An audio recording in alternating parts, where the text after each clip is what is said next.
கர்த்தருடைய பரிசுத்த நாமம் மகிமைப்படுவதாக. மீண்டும் உங்களை சந்திக்கிறதில் நான் பெருமகிழ்ச்சி அடைகிறேன்.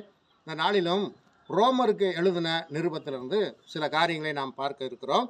குறிப்பாக ரோமருக்கு எழுதின நிருபம் முதல் அதிகாரம் 17வது வசனம் இப்படியாக சொல்லுகிறது: விசுவாசத்தினாலே நீதிமான் பிழைப்பான் என்று எழுதியிருக்கிறபடி விசுவாசத்தினால் உண்டாகும் தேவநீதி விசுவாசத்திற்கென்று அந்த சுவிசேஷத்தினால வெளிப்படுத்தப்பட்டிருக்கிறது. சத்தியத்தை அநியாயத்தினாலே அடக்கி வைக்கிற மனுஷனுடைய எல்லாவித அவபக்திக்கும் அநியாயத்துக்கும் விரோதமாய் தேவ கோபம் வானத்திலிருந்து வெளிப்படுத்தப்பட்டிருக்கிறது. தேவனை குறித்து அறியப்படுவது அவர்களுக்குள்ளே வெளிப்படுத்தப்பட்டிருக்கிறது. தேவனே அதை அவர்களுக்கு வெளிப்படுத்தி இருக்கிறார். இங்கே பாருங்கள், வேத புஸ்தகத்தில் முதலாவது எழுதப்பட்ட நிருபம் இந்த ரோமாபுரியில் இருக்கிற கிறிஸ்தவர்களுக்கு எழுதப்பட்ட நிருபமாக காணப்படுகிறது. ஆனால் பாருங்கள், இந்த ரோமாபுரியில் இருக்கிற கிறிஸ்தவர்கள், இன்றைக்கி உலகம் முழுவதிலும் இருக்கிற ரோமன் கத்தோலிக்க கிறிஸ்தவர்கள் என்று சொல்லுகிறவர்கள், அவர்களுக்கு தான் இந்த முதல் நிருபமே எழுதப்பட்டிருக்கிறது. ரோமாபுரியில் வசிக்கிற கிறிஸ்தவர்களுக்கு எழுதப்பட்ட இந்த முதல் நிருபம். அதில் பாருங்கள், அங்கே இப்படி தெளிவாக சொல்லப்பட்டிருக்கிறது: தேவனை குறித்து அறியப்படுவது அவர்களுக்குள்ளே வெளிப்படுத்தப்பட்டிருக்கிறது. தேவனே அதை அவர்களுக்கு வெளிப்படுத்தி இருக்கிறார். ஆனால் பாருங்கள், எப்படி என்றால், காணப்படாதவைகளாகி அவருடைய நித்திய வல்லமை தேவத்துவம் என்பவைகள் உண்டாக்கப்பட்டிருக்கிறவைகளினாலே உலகம் உண்டானது முதற்கொண்டு தெளிவாய் காணப்படும். அதனால் அவர்கள் போக்கு சொல்ல இடமில்லை. அவர்கள் தேவனை அறிந்தும், இப்போ பாருங்கள், தேவன் யார் என்று அறிந்தும் அவரை தேவன் என்று மகிமைப்படுத்தாமலும். இப்போ பாருங்கள், உலகத்திலே பெரும்பான்மையான கிறிஸ்தவர்கள் என்று சொல்லுகிறவர்கள் பாருங்கள், அவர்கள் தேவனை அறிந்தும் அவரை தேவன் என்று மகிமைப்படுத்தாமலும் ஸ்தோத்தரியாமலும் இருந்து தங்கள் சிந்தனைகளினாலே வீணரானார்கள். இப்போ பாருங்கள், அவர்களுக்கு ஆண்டவர் யாரென்று தேவன் யாரென்று வெளிப்படுத்தி இருக்கிறார்.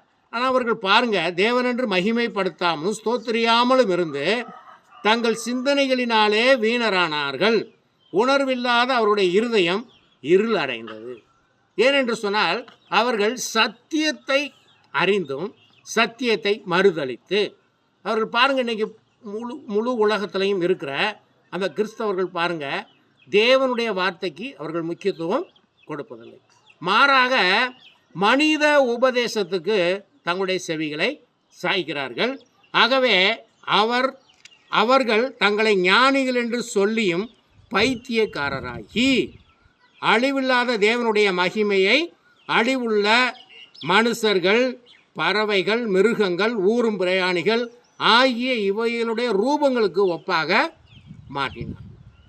பாருங்கள், இந்த ரோமாபுரி அந்த கிறிஸ்தவர்கள் தான் பாருங்கள், இன்றைக்கி இப்படியாக அவர்கள் தங்களை ஞானிகள் என்று சொல்லியும் பைத்தியக்காரராகி அழிவில்லாத தேவனுடைய மகிமையை அழிவுள்ள மனுஷர்கள், பறவைகள், மிருகங்கள், ஊரும் பிரயாணிகள் ஆகிய இவைகளுடைய ரூபங்களுக்கு ஒப்பாக மாற்றினார்கள்.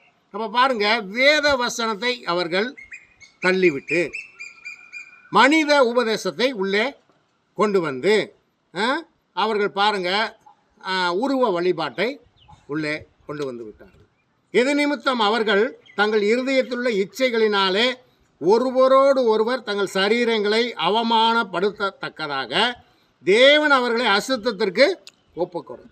இப்போ பாருங்கள், ஆண்டவர் ஒரு காரியத்தை இவர்களுக்கு சொல்லியிருக்க, நீ தேவனை ஏற்றுக்கொண்ட, நீ ரட்சிக்கப்பட்ட, நீ கிறிஸ்தவனாகிய நீ இப்படித்தான் இருக்க வேண்டும் என்று வேதம் போதித்திருக்க, அதற்கு மாறாக இவர்கள் வேறு விஷயத்தை உள்ளே கொண்டு வந்தபடினாலே அவர்களை பாருங்கள், இது நிமித்தம் அவர்கள் தங்கள் இருதயத்தில் இச்சைகளினாலே, அவருடைய இருதயத்தில் என்ன இச்சை இருந்ததோ இச்சைகளினாலே ஒருவரோடொருவர் தங்கள் சரீரங்களை அவமானப்படுத்தத்தக்கதாக தேவன் அவர்களை அசுத்தத்துக்கு ஒப்பு கொடுத்தார். அப்போ தேவ வார்த்தையை விட்டு, கர்த்தருடைய வார்த்தையை விட்டு நீங்கள் வழி விலகும் பொழுது ஆண்டவர் என்ன பண்ணுவார்?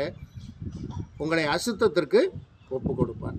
தேவனுடைய சத்தியத்தை அவர்கள் பொய்யாக மாற்றி, இப்போ பாருங்கள், தேவனுடைய சத்தியத்தை அவர்கள் என்ன பண்ணிட்டாங்க? பொய்யாக மாற்றி சிருஷ்டிகரை தொழுது சேவியாமல் படைத்தவரை தொழுது சேவியாமல் சிருஷ்டியை தொழுது சேவித்தார். அவரால் படைக்கப்பட்டவர்களை அவர்கள் தொழுது சேவித்தார்கள். அவரே என்னென்றைக்கும் ஸ்தோத்தரிக்கப்பட்டவர். ஆமே. இது நிமித்தம் தேவன் அவர்களை இழிவான இச்சரகங்களுக்கு ஒப்பு கொடுத்தார். அந்தபடி அவர்களுடைய பெண்கள் சுபாவத்துக்கு விரோதமாக அனுபவமாக மாற்றினார்கள். அப்படியே ஆண்களும் பெண்களை சுபாவப்படி அனுபவியாமல் ஒருவர் மேல் ஒருவர் விரகதாபத்தினாலே பொங்கி ஆணோட ஆண் அவலட்சமானதை நடப்பித்து தங்கள் தப்பிதங்களுக்கு தகுதியான பலனை தங்களுக்குள் அடைந்தார்கள். இப்போ பாருங்கள், உலகம் முழுவதும் பாருங்கள், இந்த வேதவசனம் எப்படி சொல்லுகிறதோ அதை ஆதரிக்கிறார்கள். குறிப்பாக பாருங்கள், வேதாகமம் ஓரின சேர்க்கையை வெறுக்கிறது. ஆனால் உலகம் முழுவதுள்ள குறிப்பாக கிறிஸ்தவ தேசம் என்று சொல்லுகிறவர்கள் இதை ஆதரித்து அதை சட்டப்பூர்வமாக்க வேண்டும் என்று இன்று உலகம் முழுவதும் நடந்தேறி கொண்டிருக்கிறது.